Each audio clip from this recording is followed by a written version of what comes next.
Hello everyone, my name is Jonah Albert with Spark Science. It is Sunday, September 6th, and it is way too dark to see any clouds because I waited until last minute to do this. So very quickly we're going to be talking about relationship diagrams, entity relationship diagrams to be exact, and we're going to be going over this one on the screen right here, which is a COVID-19 risk diagram.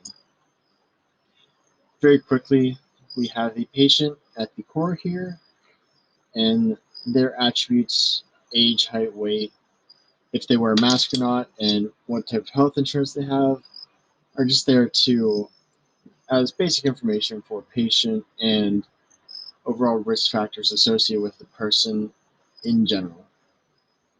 And before we move any further, I will mention that patient has a universally unique identifier, so does the location entity over here and hospitals further down the line, while the other four entities only have a unique identifier. This is because patient, location, and hospitals all have data that may be shared between other entities within the database or within other databases, while these other four are really just linked to a patient specifically and don't need to be a universally unique identifier. And location and hospitals are universally unique as because of a concept called cardinality. So this refers to how many relationships exist between entities.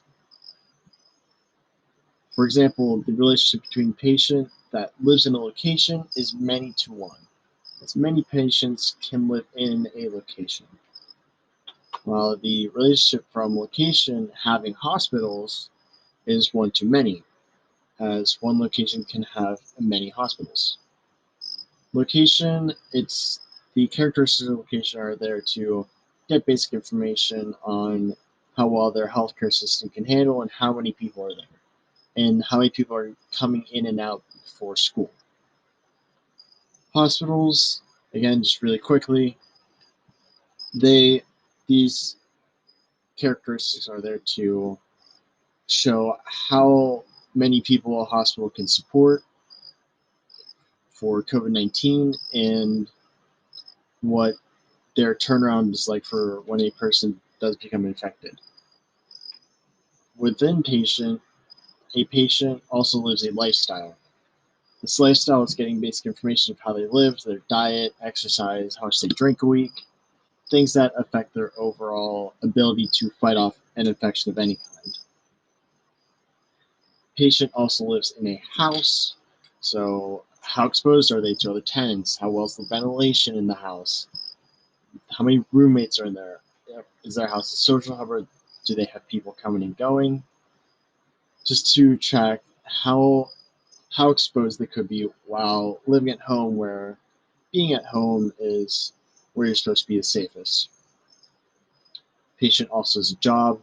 This job and its attributes are there to reflect how exposed they are while they are at work and out and about. So how many coworkers they have and the exposure to those coworkers and people of the general public. And patient also has risk. Risk is the main attribute in the database, as this is what is the end result, this risk level right here. And there's also this characteristic of other IDs. This deals with primary and secondary keys, as this risk needs to reference everything else in the database to calculate that final risk level. And some of the strongest aspects of the risk are the pre-existing condition of medical history, and this exposure to public outside of their house and job, as that shows how risky it is for them to get COVID. As I have about 20 seconds left, it is still very too dark to tell what's going on, and I wish you the best of luck in your endeavors.